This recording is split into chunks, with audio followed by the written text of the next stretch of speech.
Hello everybody, मेरा नाम शिव मिश्रा है। ज़्यादातर लोगों का जो सवाल आता है, जो कोर्ट के सामने देखने में भी आता है कि अगर हम जैसे पहले 156(3) की एप्लीकेशन जो मजिस्ट्रेट के कोर्ट में पड़ती थी कि अगर पुलिस हमारा एफआईआर नहीं दर्ज करता था तो हम लोग एसपी के पास जाते थे और एसपी के पास जाने के बाद हम मजिस्ट्रेट के कोर्ट में एक एप्लीकेशन 156(3) में फाइल करते थे कि जिससे कि एफआईआर दर्ज हो।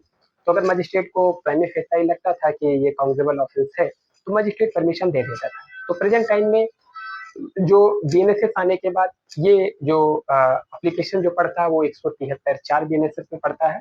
तो अगर ज्यादातर क्योंकि जितने भी अपेक्स कोर्ट के जो भी जजमेंट है कि 173(4) बीएनएसएस का जो यूज है और जो 156(3) सीआरपीसी का जो यूज है, जब कोर्ट इसको कंसिडर करते तो अपेक्स कोर्ट को जो भी जजमेंट है कि कोर्ट को बहुत ही कोर्ट को अवेयर होना चाहिए कि कोई क्रिमिनल प्रोसीडिंग किसी के अगेंस्ट में कोई गलत क्रिमिनल प्रोसीडिंग किसी के अगेंस्ट में ना चले, तो मजिस्ट्रेट इस चीज पर ध्यान देते हैं। अगर मजिस्ट्रेट सफिशिएंट एविडेंस होता है, अगर मजिस्ट्रेट अपने जुडिशियल माइंड से पाते हैं तो ही मजिस्ट्रेट इसको आर्डर देते हैं। और अपेक्स कोर्ट में और जितने भी प्रिंसिपल लेड डाउन है उसमें यही है कि मजिस्ट्रेट के पास ये चीजें आई है कि अगर उनको ऐसा चीजें लगता है कि कोई झूठा फंसाया जा रहा है या फिर एविडेंसेस नहीं है, तो इस चीज को उनको एक सोचने समझने के बाद ही एफआईआर दर्ज करने का आदेश देना चाहिए। क्रिमिनल मशीनरी का मिसयूज ना हो, ऐसी कोर्ट कोशिश करती है। जितने अपेक्स कोर्ट के भी जजमेंट हो, जुडिशियल ऑफिसर भी जितने हैं, जो मजिस्ट्रेट होते हैं, वो जब इस एप्लीकेशन को डील करते हैं तो इन सारी चीजों को कंसिडर करते हैं। हम देखते हैं कि अगर कोर्ट ने नहीं किया है, 156(3) की एप्लीकेशन है उसको कोर्ट ने खारिज कर दिया है, तो या फिर 173(4) की एप्लीकेशन अगर कोर्ट ने उसको खारिज कर दिया है तो डेफिनेटली जो जो इफेक्टिव पर्सन है, मतलब जो कंप्लेनेंट था, उस पर्सन के पास अधिकार है कि वो उसके अपीलेट कोर्ट पे क्या कर सकता है, उसका रिवीजन फाइल कर सकता है। तो 173(4) का रिवीजन बीएनएसएस में और 156(3) का रिवीजन आप कहाँ फाइल करते हैं, आप सेशन कोर्ट में प्रैक्टिकली हम लोग देखते हैं सेशन कोर्ट में आप फाइल करते हैं। तो जब सेशन कोर्ट में फाइल करते हैं तो हम जो चीजें देखते हैं वो देखते हैं कि ज्यादा केसेस में वो जो ऑर्डर्स होते हैं जो मजिस्ट्रेट ने किया है वो ऑर्डर्स वही रह जाते हैं। उसपे जो सेशन कोर्ट है उससे ज्यादा इंटरफेयर नहीं करती। तो इंटरफेयर किस ग्राउंड पे कर सकती है इसके बारे में भी हम थोड़ा सा व्यवहारिक रूप से समझने की कोशिश करते हैं, ला क्या कहता है। तो क्लियर बातें क्या है कि अगर सेशन कोर्ट में गई तो जो एक चीज समझने वाली बात है, जो हमने क्या फाइल किया, हमने इस ऑर्डर के अगेंस्ट में हम रिवीजन फाइल करते हैं। तो रिवीजनल जो कोर्ट होती है और जो अपीलेट कोर्ट होती है, दोनों में बहुत डिफरेंसेस होता है। 156(3) सीआरपीसी के जो एप्लीकेशन है उसके रिजेक्शन के बाद 173 सब क्लॉज 4 के रिजेक्शन के बाद हम सेशन कोर्ट में रिवीजन फाइल करते हैं। तो जो रिविजनल कोर्ट होता है उसका लिमिटेड जुडिक्शन होता है, वो अपीलेट कोर्ट की तरह नहीं करती कि पूरे एविडेंस का अप्रिसिएशन करेंगे फिर से देखेंगे, नहीं। उसका स्कोप अपील की तरह नहीं होती है।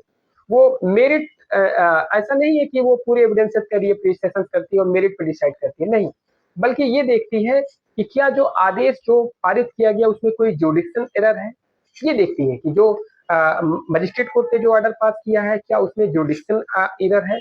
उनके पास उसका क्षेत्राधिकार नहीं था फिर भी कोर्ट ने ऑर्डर पास कर दिया। जब रिवीजन आप उस एप्लीकेशन के अगेंस्ट में जब आप सेशन कोर्ट में जाते हैं तो सेशन कोर्ट जब इस तरीके के मैटर को डील करता है तो वो देखता है क्या मजिस्ट्रेट ने अपने जुडिक्शन से बाहर जाके कोई ऑर्डर पास किया। अगर ऐसी चीजें हैं तब वो इंटरफेयर करेगा। दूसरी चीजें क्या है, क्या जो ऑर्डर पास किया गया है वो इलीगल है, उसमें मटेरियल इरेगुलरिटी है। अगर ये सारी चीजें हैं तो ये चीजें अगर दिखती है आपके रिविजनल कोर्ट को तब उसमें इंटरफेयर करती है।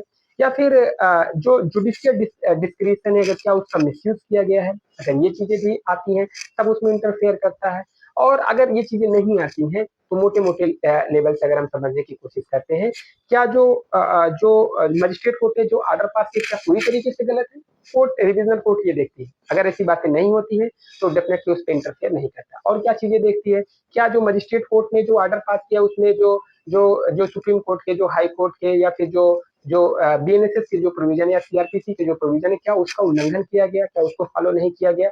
अगर ऐसी चीजें हैं तब वो इंटरफेयर कर सकती है, या फिर जो जो उन्होंने ऑर्डर पास किया बिना एविडेंस को कंसीडर करते हुए किया, अगर ऐसी चीजें आती हैं तब उसमें इंटरफेयर कर सकते हैं।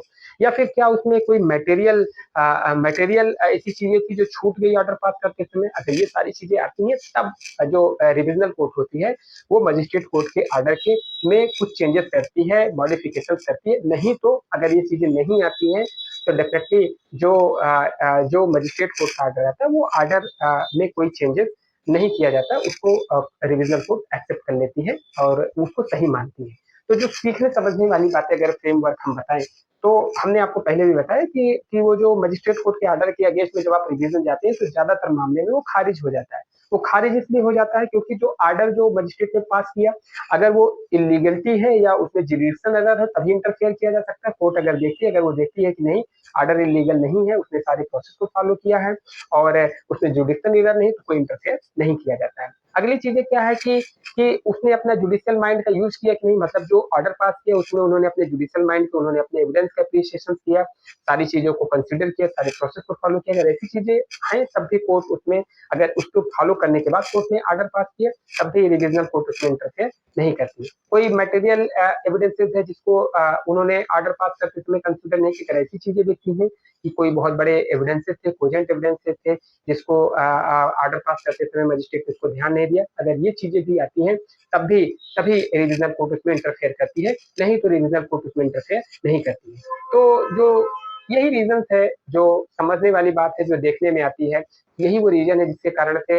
रिविजनल जो कोर्ट होती है वो ज्यादातर जो मजिस्ट्रेट कोर्ट ने जो ऑर्डर पास किया है वो उसी को एज इट इज देखने में आती है कि वो एज इट इज वही रहता है, क्योंकि रिविजनल कोर्ट के को अपीलेट कोर्ट की तरह नहीं होती। उनका सिर्फ और सिर्फ काम ये है कि ये देखना कि क्या वो ऑर्डर विधि के मापकों के जो लॉ का प्रोसीजर उसको फॉलो नहीं किया, जुडिक्शन एरर है कि नहीं है, बिल्कुल गलत है, एविडेंस को नहीं देखा, अगर ये चीजें देखती है तभी उसमें इंटरफेयर करती है। अगर नहीं होता ऐसा तो इंटरफेयर नहीं करती।